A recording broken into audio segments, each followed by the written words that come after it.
We are all just neon ghosts haunting the streets of our own memories and forgotten dreams. Join our exploration of the past and the lingering echoes of the choices we once made in the dark. Click subscribe now and face the ghosts of your own cinematic journey. Nah, my brother was standing at the foot of my hospital bed when I opened my eyes, and the first thing he did was look at his phone. Not at me, not at the monitors, not at the IV drip running into my arm. He swiped the screen twice, tucked it into his pocket, and then, only then, glanced up. When he saw that I was awake, that my eyes were open and tracking him, something moved across his face. It wasn't relief. It wasn't the crumbling, tearful joy of a sibling who thought he'd lost his sister. It was something closer to a calculation, a reset. Like a man who had just been handed a problem he hadn't finished solving. "Hey," he said, "you're back. Not you're alive. Not thank God. Just you're back." Like I'd been on a long trip and had the audacity to return early. I tried to speak and my throat felt like I'd swallowed gravel. A nurse pushed past him to check my vitals and my brother stepped aside without being asked, smooth and practiced, already slipping back into the role of the devoted family member who had been keeping vigil. He put his hand on my shoulder. It felt like a brand. "My name is Reese. I'm 31 years old. I'm a forensic accountant, which means I spend my days finding the money people try to hide. Numbers don't lie to me. Paper trails don't disappear. I am very, very good at finding things people bury. I am very, very good at finding things people bury.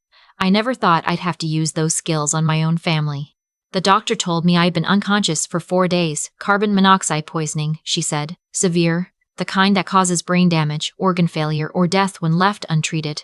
I had been found on my kitchen floor by my neighbor who noticed my car hadn't moved in 2 days and that my dog had been barking without stopping. Another few hours," the doctor said carefully, "and we would be having a very different conversation." I asked what caused it. She said the investigation was ongoing, but preliminary findings pointed to a malfunctioning furnace, a crack in the heat exchanger, an accident. I looked at my brother sitting in the chair by the window scrolling his phone, and I thought about the last conversation we'd had before I collapsed. I thought about the papers he'd slid across my kitchen table 3 weeks earlier. I thought about how calmly he'd watched me refuse to sign them. And I thought, there is no such thing as a coincidence that convenient. My brother's name is Derek. He is 38 years old and has spent the last decade being almost successful. Almost? He started a restaurant that failed. He launched an investment firm that dissolved. He married a woman from a wealthy family who divorced him inside of 2 years and took most of what he had left. Derek had the kind of life where something always went wrong at the exact moment it was about to go right, and he had spent years perfecting the art of explaining why none of it was his fault. When our mother died 18 months ago, she left everything to both of us equally. The house we grew up in, the savings account, the rental property in Tucson she'd held onto since the 90s. On paper, clean, split down the middle. Except Derek needed cash. He always needed cash. He came to me 3 weeks before I ended up on that kitchen floor. He wanted to buy me out of the Tucson property. His offer was 63 cents on the dollar, framed as generosity. He said he was doing me a favor. He said holding on to real estate was complicated and I had enough going on.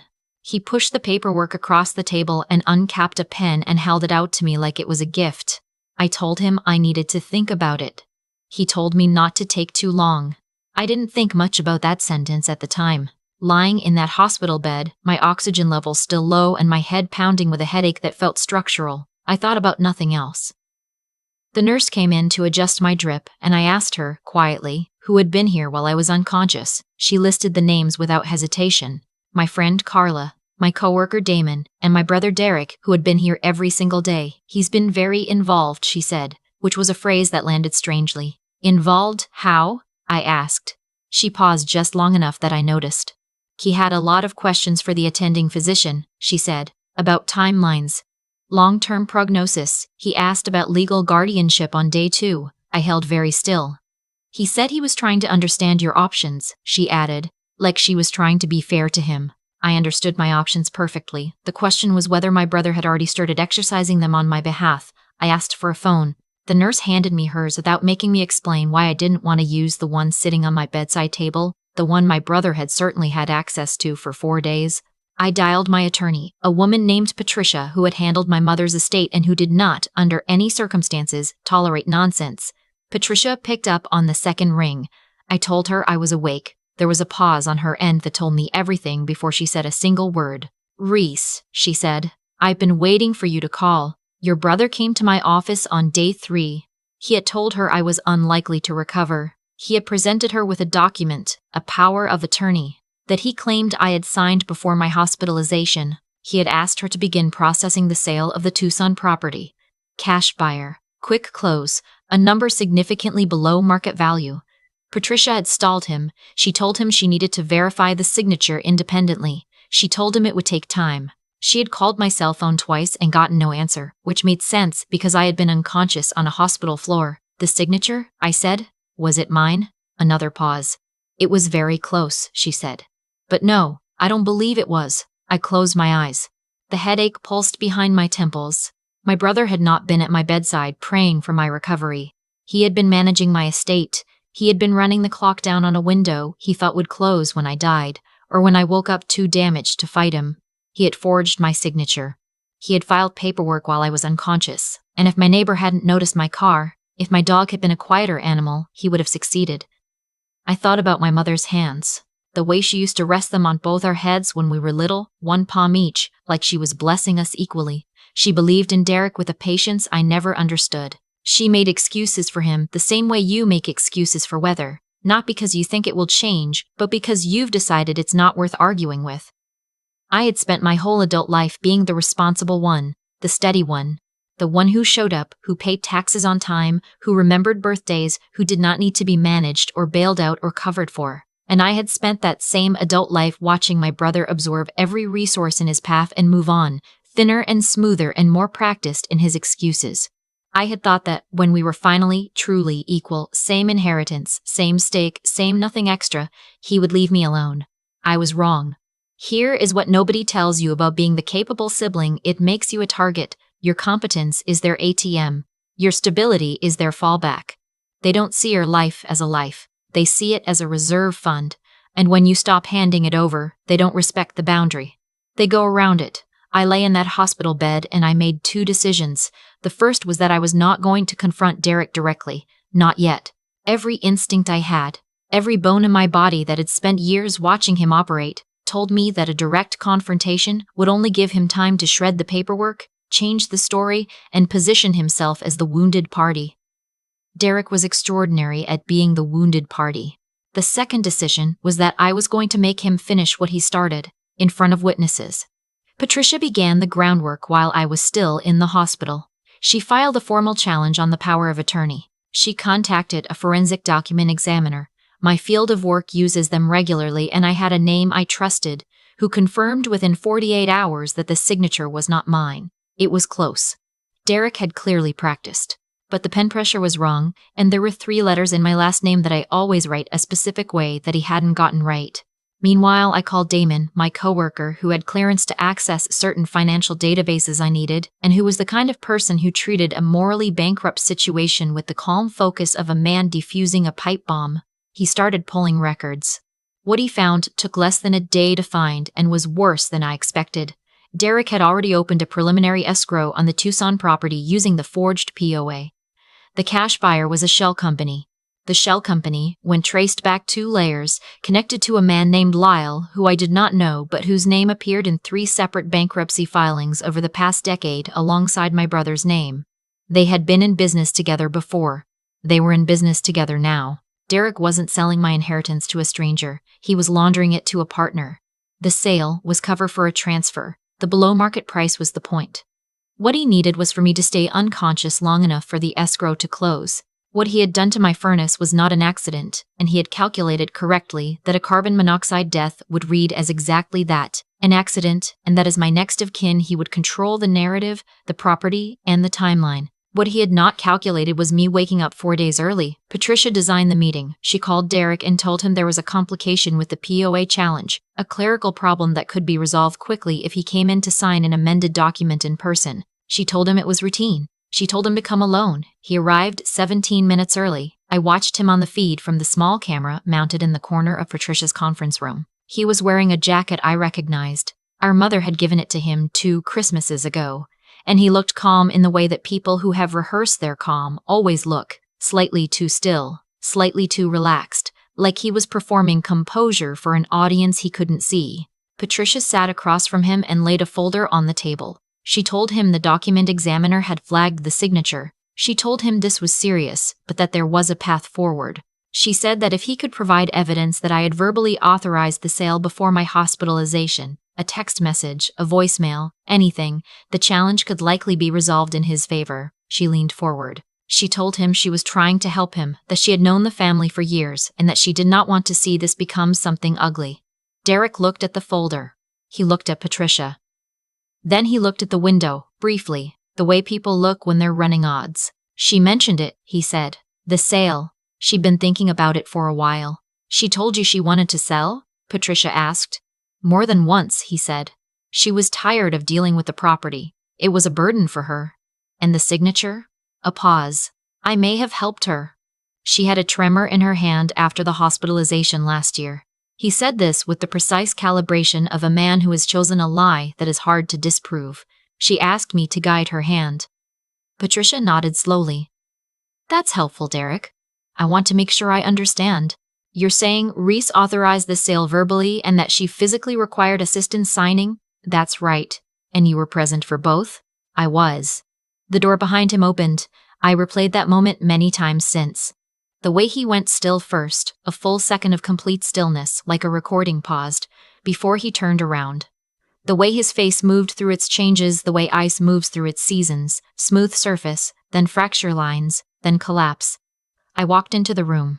I was still moving carefully. My lungs hadn't fully recovered and the headache was still present at the edges, but I was standing and I was there, and I was holding a tablet showing the document examiner's report, the escrow records, and the shell company filings.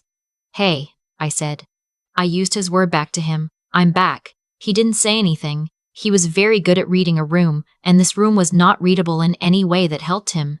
His eyes went to Patricia, then to me, then to the tablet, then to the door, and to the two people standing just inside it who he hadn't noticed yet. One was Damon, the other was a detective with a financial crimes unit who Patricia had briefed the previous day. Derek's jaw tightened. You set me up. I gave you an opportunity to tell the truth, I said. You didn't. He stopped, started again.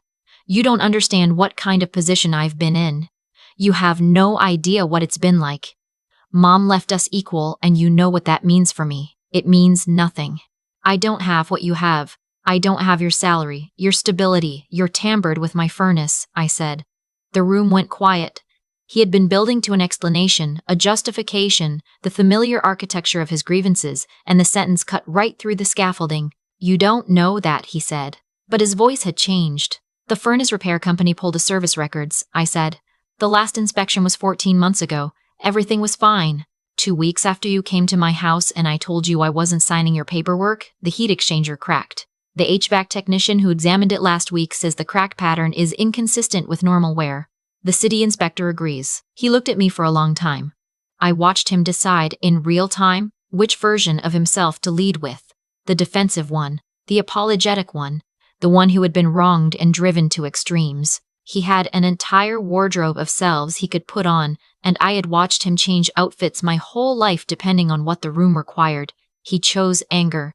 You were going to let that property rot, he said. His voice climbed. You don't need it. You never needed it. Mom worked her whole life for that income, and you were just going to sit on it and let it collect dust while you what? I asked quietly. While I was drowning. His voice cracked on the word, and I want to be honest, it almost worked. There is a version of me that grew up absorbing that sound, that learned before I could read that my brother's distress was my responsibility. My nervous system still remembers, though my mind was 31 years old and very, very clear. I'm sorry you're drowning, I said. I'm not going to let you drown me to stay afloat. The detective stepped forward. What followed was procedural and not particularly dramatic, which I think surprised people who expected more theater. Derek was not screaming when they walked him out. He was very quiet, actually. Quietly furious in the way that people get when they have lost something they were absolutely certain was theirs. He was charged with forgery of a legal document, filing a fraudulent power of attorney, and criminal tampering. The last charge attached to the furnace. That one would take longer to build, but the DA was confident. The evidence was methodical. It looked like me when I work. He did not make bail the first night. His financial situation, it turned out, was even worse than I had understood. The shell company had creditors. Lyle, the business partner, had already retained an attorney and was actively distancing himself. Derek had overextended in every direction, and when the center collapsed, there was nothing left to hold any of it up. The trial was 8 months later. I sat in the second row on the day of sentencing. Patricia was beside me. The courtroom had the particular stillness of a room where everything important has already been decided and everyone is simply waiting for the formality of it. The judge read the charges. The judge read the sentence, 7 years, with a minimum of 5 before parole eligibility, restitution to cover legal fees and the cost of the forensic examinations. My brother turned to look at me once before they took him out. I have thought about what I saw on his face in that moment, and I have not been able to name it cleanly. It wasn't remorse. It might have been surprise. Genuine surprise, the kind that comes from a person who, at the very bottom of everything, believed the outcome would still bend his way. He had spent his whole life being saved at the last minute by someone or something. He had believed, I think, that I would be that someone one more time. I wasn't. 4 months after sentencing, I drove to Tucson. I had arranged a proper property management agreement for the rental. I walked through the house my mother had owned for 30 years, small, warm, with the kind of dated fixtures that make a place feel inhabited. And I sat in the kitchen for a while and thought about her. I thought about how she had loved him and loved me and had somehow made those two things equal when they were not equal at all. I thought about how she had believed all the way to the end that he would find his footing. I hoped she was somewhere that she couldn't see how he had found it. I drove home. My dog met me at the door. My apartment smelled like coffee and something normal. I had replaced the furnace entirely, which felt both practical and symbolic in a way I chose not to overthink. People ask me if I feel guilty. They frame it delicately. They say things like, "But he's your only sibling and your mother would have wanted you to find a way, and don't you think you could have just given him the property and been done with it?" They mean well, most of them. They are operating from a framework that assumes the way out of a family conflict is to give the other person what they want. They haven't thought about what comes next. What always comes next. I sleep well. I want to say that plainly, without apology. I sleep the way I remember sleeping as a child, before I understood what my brother was, before I started waking up in the night with the dim awareness that something somewhere was about to catch fire and I would need to handle it. I sleep in a bed in a home where I know every sound and none of them are emergencies. I want to tell you 3 things. Not because you asked, and not because I think my story is exceptional. I think my story is exceptional. I think my story is ordinary. I think there are more of you out there than anyone talks about. People with one name on their lips that they can't say at dinner without someone going quiet. One person in their life who they love and dread simultaneously. One relationship that costs more to maintain than everything else combined. The first thing is this: proximity is not proof of love. Someone can be family, can share your history and your holidays and your last name, and still be operating from a position of pure extraction. Love is a behavior, not a biological fact. When you finally allow yourself to evaluate the behavior separately from the title, everything becomes much clearer and much sadder, and, eventually, much lighter.